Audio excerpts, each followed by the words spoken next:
दैनिक आहार है वचन का प्यारा उपहार। रोज का है ये आत्मा का पोषण संसार। हर शब्द में छुपी है ईश्वर की पुकार। आओ सुनो समझो जीवन में लाओ प्यार।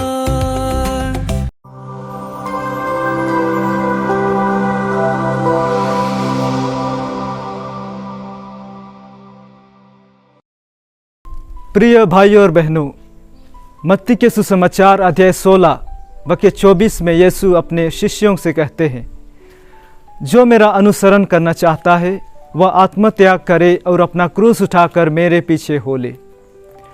प्रिय भाइयों और बहनों, अक्सर हम सुसमाचारों में देखते हैं कि बहुत से लोग यीशु के चमत्कारों को देखकर उनके प्रति आकर्षित होते थे, उन्हें अनुसरण करना चाहते थे। उसी प्रकार आज के सुसमाचार में एक शास्त्री यीशु के पास आता है और कहता है, गुरुवर, आप जहाँ कहीं भी जाएंगे मैं आपके पीछे हो चलूँगा।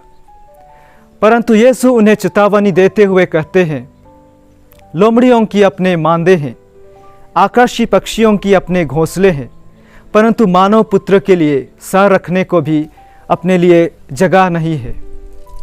प्रिय भाई और बहनों, प्रभु यीशु की शिक्षाएं बहुत स्पष्ट थी।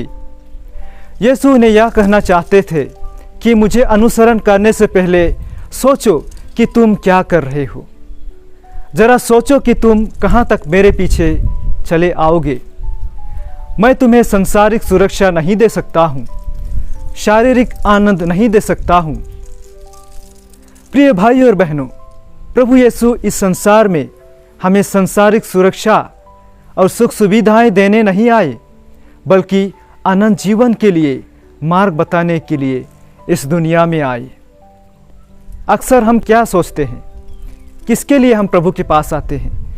भौतिक लाभ के लिए यीशु के पास आते हैं, शारीरिक लाभ के लिए यीशु के पास आते हैं, शारीरिक चंगाई के लिए, नौकरी के लिए। लेकिन आज के वचन के द्वारा प्रभु यीशु हमें बताना चाहते हैं कि मैं शारीरिक सुख सुविधाएं देने नहीं, लेकिन अनंत जीवन के लिए आप सबों को तैयार करने के लिए आया हूँ।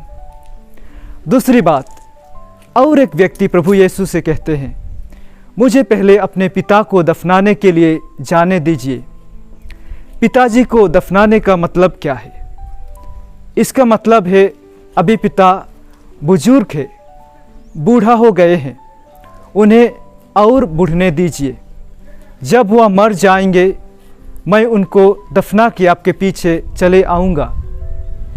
यानी वह यीशु को अनुसरण करने के लिए यीशु के सामने एक शर्त रख रहे हैं और यीशु की बात को मानने के लिए तैयार नहीं है, बल्कि अपने पिता के प्रति जो जिम्मेदारी है उसको पूरा करने के लिए सोचता है।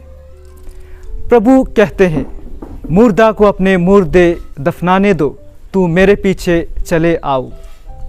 मत्ती के सुसमाचार अध्याय 10 वाक्य 37 में प्रभु यीशु हमें कहते हैं, जो अपने माता पिता को मुझसे ज़्यादा प्यार करता है वह मेरा शिष्य होने योग्य नहीं है। जो अपने बच्चों को मुझसे ज़्यादा प्यार करते हैं शिष्य होने योग्य नहीं है।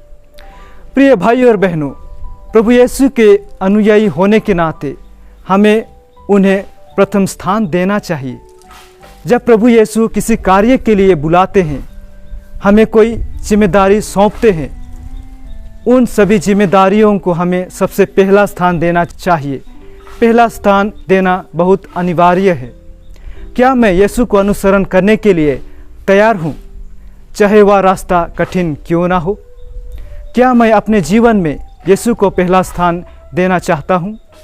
क्या प्रभु से मैं उस कृपा के लिए मांगने के लिए तैयार हूँ?